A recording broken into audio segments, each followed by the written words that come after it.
लेकिन क्या था, मैं मेरे गुरु के पास खाली गया था और आप मेरे साथ भरे हुए आए हो, बहुत किताबें पढ़ पढ़ के आए, तो बुद्धि जब तक निकलेगी नहीं, जब तक आगे विकास नहीं हो सकता।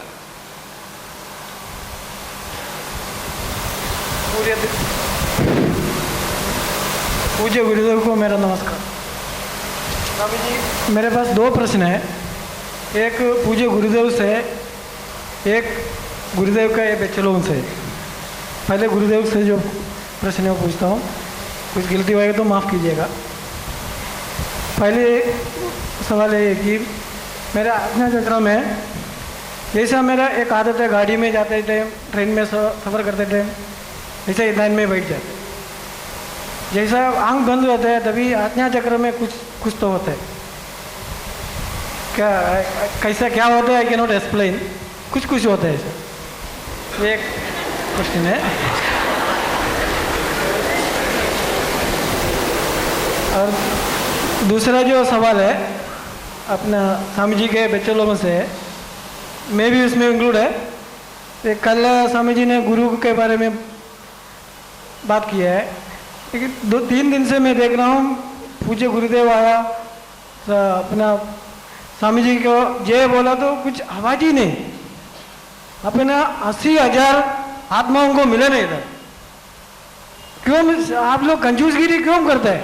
सारे ब्रह्मांड में स्वामी जी का ये मिशन को अपने को पहुंचाना है, स्वामी जी का जय बोलने में आप लोग कंजूसगिरी क्यों करते हैं? ये मेरा सवाल है। और बोलो बाबा स्वामी जी की, परम गुरु शिवगुरु स्वामी जी की।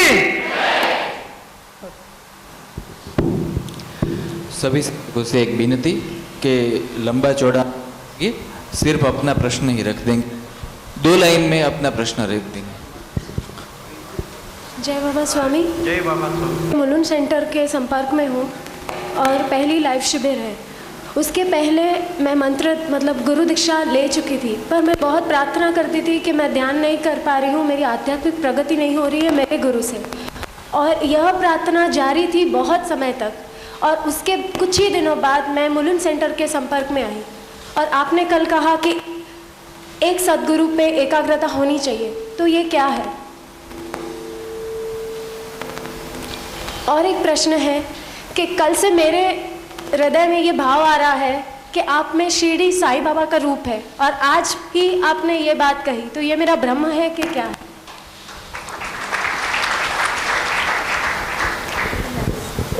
देखिए,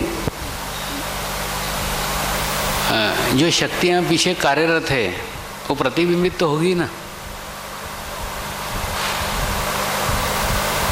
सिर्फ आंख बंद कर लीजिए, आंख ही धोखा है। आंख बंद कर लेंगे, आपको सत्य के दर्शन हो जाएंगे।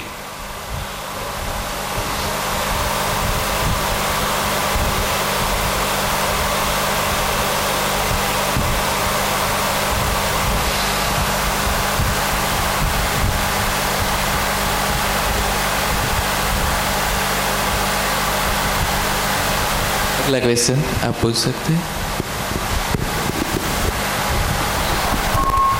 जय बाबा स्वामी। प्रणाम। I am Jaydeep from Ghatkopar centre. मैं पूछ रहा हूँ कि आप जब जर्मनी में गए थे तब ब्लैक फॉरेस्ट में कई लोग जो आपको पहचानते नहीं थे वो आपसे इतने अट्रैक्ट हुए आपके ऑरा की वजह से। तो हम इंडियन, जो लोग आपको पहचानते भी नहीं थे, हम इंडियंस आपको जानते हैं, we are aware of your powers, फिर भी हम आपके ऑरा से अट्रैक्ट क्यों नहीं होते? क्या प्रश्न है? जर्मनी में वो आपके ऑरा से वो लोग अट्रैक्ट हो सके, यहाँ ये लोग अट्रैक्ट क्यों नहीं हो रहे आपके ऑरा से? नहीं, देखिए वहाँ मैंने बताया ना, उनके यूनिवर्सिटी में ओरा का एक विषय रखा गया है, तो उसके कारण उनको ओरा का नॉलेज है। यहाँ पे ओरा का नॉलेज नहीं है। दूसरा, वो उसके ऊपर प्रैक्टिस करते हैं कि परमात्मा भीतर है, हम परमात्मा को बाहर देख रहे हैं। तो ये 2 अंतर है। जब हमारी स्थिति अच्छी होगी हम भी पहचान सकेंगे उसको, हम भी जान सकेंगे। ऐसे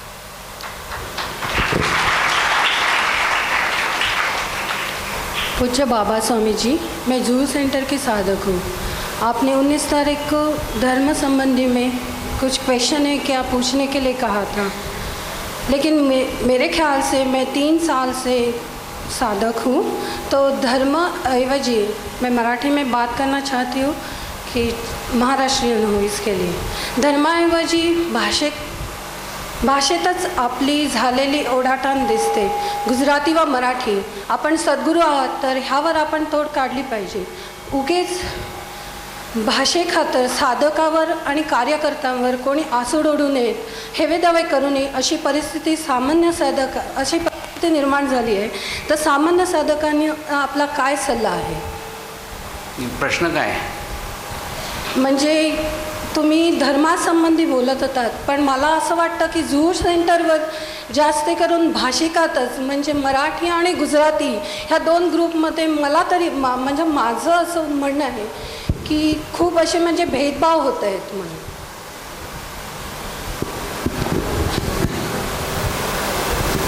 नाही, या प्रकारचा भेदभाव काहीही नाही आहे.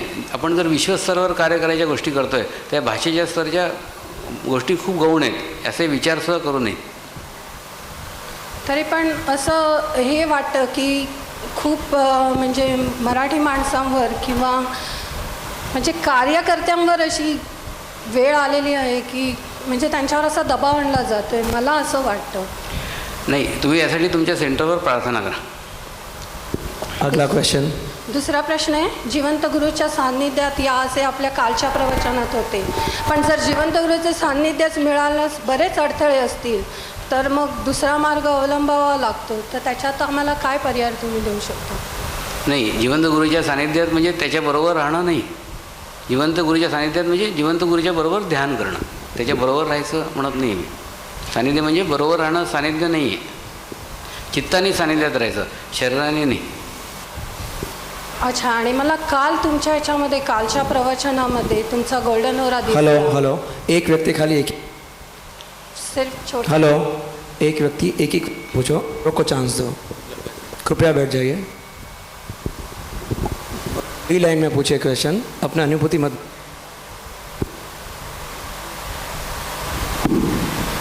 जय बाबा स्वामी. मी एक भजन म्हणू इच्छितो, जर आपली म्हणजे कृपा.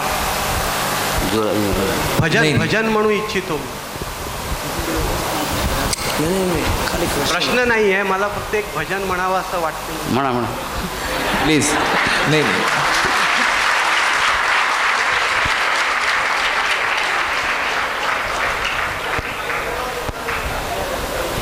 अरे आत्मा रे, तुझे किसका डर है? अरे आत्मा रे, तुझे किसका डर है? तू हस्ती से अपनी खुद बेखबर है. तू हस्ती से अपनी खुद बेखबर है. अरे आत्मा रे, तुझे किसका डर है?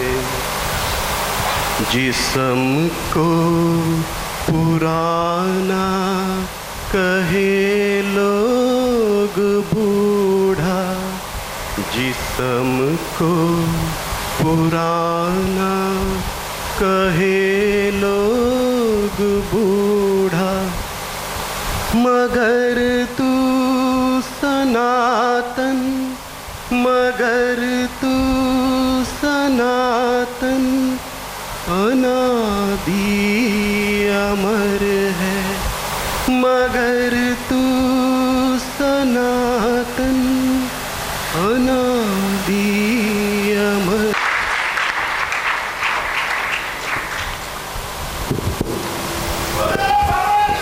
पूर्ण प्रणाम.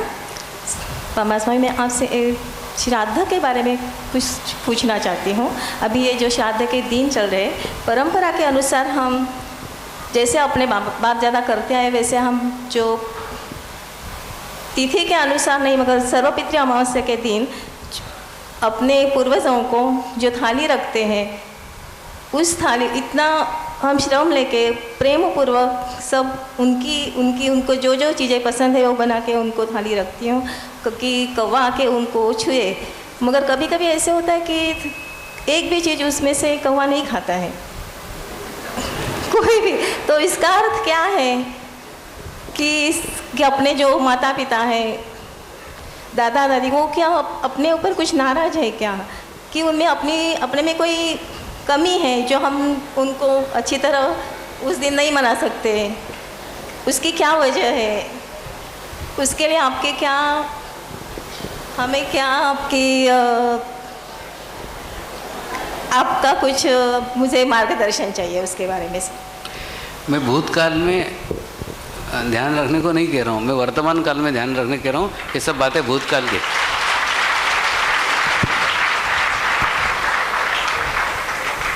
हेलो।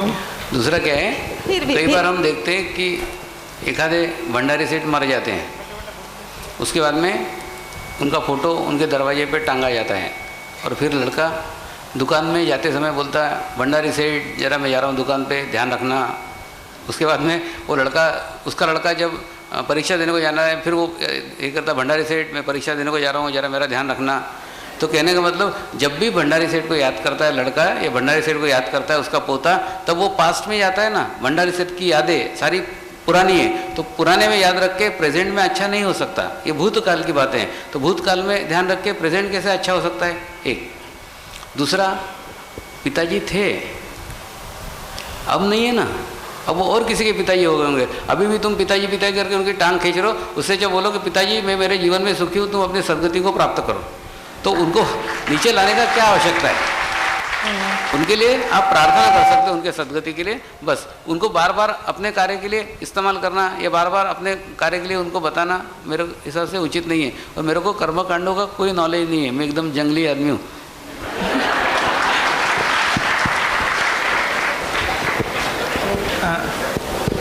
जय बाबा स्वामी की। गुरुदेव, मैं एक नया साधक हूँ और आपके श्री मुख से अभी काफ़ी टाइम हमने औरों के बारे में सुना है। हम लोग औरों के बारे में कुछ जानते नहीं हैं, कम से कम मैं तो नहीं जानता हूँ। तो कृपया थोड़ा हमको इनलाइट करेंगे कि औरों क्या है, क्या औरों कैसे देखा जा सकता है। धन्यवाद। जैसे जो शरीर है जिसको हम स्पर्श करके देखते हैं, इसको स्थूल शरीर कहते हैं। और जो हम विचार करते हैं, जो हमारी वैचारिक स्थिति है, वो स्थिति का एक आभामंडल हमारे आसपास होता ही है। प्रत्येक व्यक्ति का होता है, अच्छा होता है, बुरा होता है, काला होता है, हरा होता है, नीला होता है, लाल होता है, पीला होता है, गुलाबी होता है, अलग अलग कलर का होता है। तो उस ओरा के अध्ययन से आप उस व्यक्ति के बारे में संपूर्ण जानकारी प्राप्त कर सकते हैं कि ये व्यक्ति कैसा है। तो एखादा व्यक्ति खूब अच्छी बातें आके कह रहा है, अच्छी बातें कह रहा है, लेकिन उसके बावजूद भी उस व्यक्ति के ओरा से पहचाना जा सकता है कि वास्तव में ये व्यक्ति कैसा है। तो ये सिर्फ ओरा कल्पना नहीं है, ये आभामंडल कल्पना नहीं है। मैं आपको रामायण का दाखला देता हूँ कि लवकुश का आभामंडल उसके साथ में था। तो जब वो लक्ष्मण से और शत्रुघ्न से युद्ध कर रहा था, तो उसका कोई भी बाण उस तक नहीं पहुंचता था, क्योंकि वो आभामंडल का कवच, वो ओरा का कवच उसको प्राप्त था, उसको कोई बाण भेद नहीं कर सकता था। तो ऐसा प्रत्येक व्यक्ति का ओरा रहता है। लेकिन जब वो ओरा स्ट्रांग रहता है, मजबूत रहता है, तो कोई भी वायरस, कोई भी दुर्घटना, कोई भी बात उसके भीतर नहीं आ सकती। इसलिए जब मैं अभी बाहर गया था, उस समय ये वायरस की बीमारी बहुत फैली हुई थी, सब लोग डर रहे थे। मैं बोला कि कुछ भी नहीं होगा। मैंने एक ईमेल भी निकाल के साधकों को बोला था कि ध्यान करो, अपने बात की बात नहीं है, अपने इसमें कोई पढ़ने का नहीं है, ओरा क्रॉस करके कोई भी वायरस उसके भीतर नहीं आ सकता। तो ये ओरा सिर्फ कल्पना नहीं है। अंग्रेजों का एक और विशेषता है कि वो एकदम विश्वास नहीं करते, पहले चेक करते हैं। मतलब जब पहली बार मैं लंदन गया तो एक योगा टीचर आई थी, उसने अपने सब बच्चों को साथ में लेके आई थी और उसने बताया था पहले जाके मैं स्वामी का ओरा देखूंगी, अगर उसका ओरा अच्छा होगा तो मैं तुमको अंगूठा दिखाऊंगी, और अगर मैंने अंगूठा नहीं दिखाया तो अपन सब उठ के चले जाएंगे। तो वो जब कार्यक्रम में आई तो एक 10 मिनट उसने मेरे को चेक किया और 10 मिनट बाद में उसने अंगूठा दिखा करके संकेत किया कि इनका ओरा अच्छा है, इनकी बातें सुनो। तो कहने का मतलब ओरा का ज्ञान है तो पहचान सकते हैं कि ये व्यक्ति की वास्तव में आध्यात्मिक स्थिति कैसी है। तो वो ओरा के अध्ययन से वो सब कुछ बातें जानी जा सकती है। वहाँ पे एक बार वो मेरे को एक मशीन के ऊपर लेके गए, उस मशीन पे मेरे दोनों हाथ रखे गए और हाथों के से जो स्पंदन निकलते हैं, जो वाइब्रेशंस निकलते हैं, वो कैच करने के बाद में एक फ़ोटोग्राफ निकाला गया और वो फोटोग्राफ निकालने के बाद में पूरा गोल्डन ओरा उस फोटो के अंदर आया है। तो जो स्त्री ने उस ओरा का फ़ोटो निकाला था उसको पूछा कि कितना चार्ज है, उसका 50 पाउंड चार्ज था, लेकिन वो स्त्री बोली कि इसका कोई चार्ज नहीं है, स्वामी जी सिर्फ एक ऐसा ओरा वाला फोटोग्राफ मेरे को दे दो ताकि मैं लोगों को दिखा सकूं कि इतना भी अच्छा ओरा होता है। तो कहने का मतलब मशीन से भी इस ओरा का ज्ञान हो सकता है, ओरा को पहचाना जा सकता है। और दूसरा, अगर आप ध्यान करते हो, अगर आप मेडिटेशंस करते हो तो आप ये ओरा को देख भी सकते हैं। तो ओरा यानी उसके साधना का शरीर, ओरा यानी उसके विचारों का शरीर, उसकी वास्तव में आत्मा की स्थिति क्या है, उसका प्रभाव बाहर की ओर दिखता है। उसके कुछ फोटो भी किताबें में आप देख सकते हैं। जी गए 3 दिन जैसे आप बात करते हो, कुछ सेकंड जब मेरा ध्यान आपके पास रहता है, आपके बातों के पास, तभी मुझे पूरे स्टेज पे गोल्डन कलर दिख रहा है। आज भी दिखा, बहुत बार दिखा। तो वो ऑरा था या कुछ मेरे मन की सोच थी? वो ओरा ही था, लेकिन जब आप उस स्थिति में जाते हो तब दिखता है, जब उस स्थिति में नहीं जाते तो नहीं दिखता। ऐसा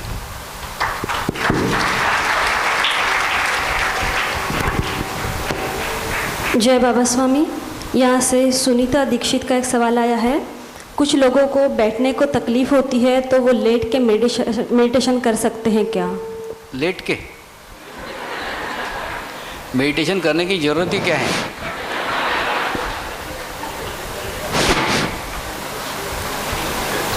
जय बाबा स्वामी, प्रणाम।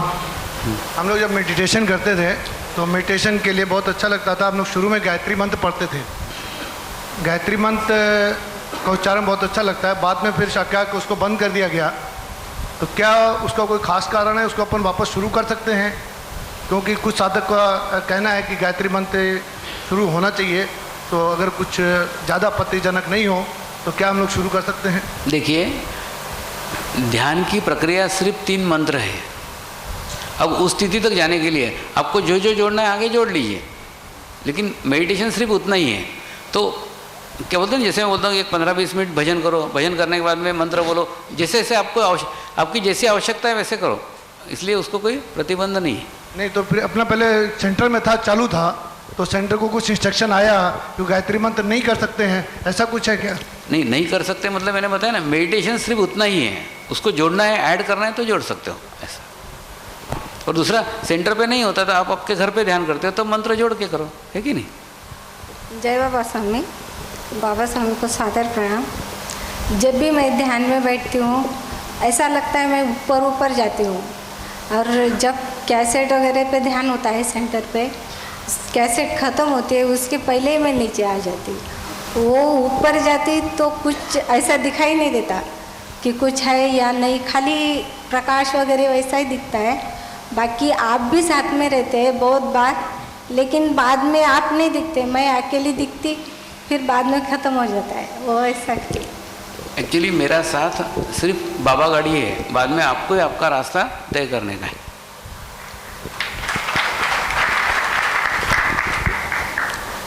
पूज्य स्वामी जी को प्रणाम। स्वामी जी, आपने बोला था कि आपका शक्तियाँ आप एक मूर्ति में समाहित करना चाहते हैं। तो इसके पहले भी बहुत सारे गुरुओं ने ऐसा किया है, ऐसा पढ़ा हुआ है। स्वामी जी, वो आप कोई भी एक मूर्ति में क्यों नहीं कर सकते? अपना ही मूर्ति में करने का कोई कारण है? बताता हूँ। एक्चुअली किसी भी गुरु की अगर मूर्ति लेंगे तो उसके लेवल की शक्तियाँ मेरे पास नहीं है।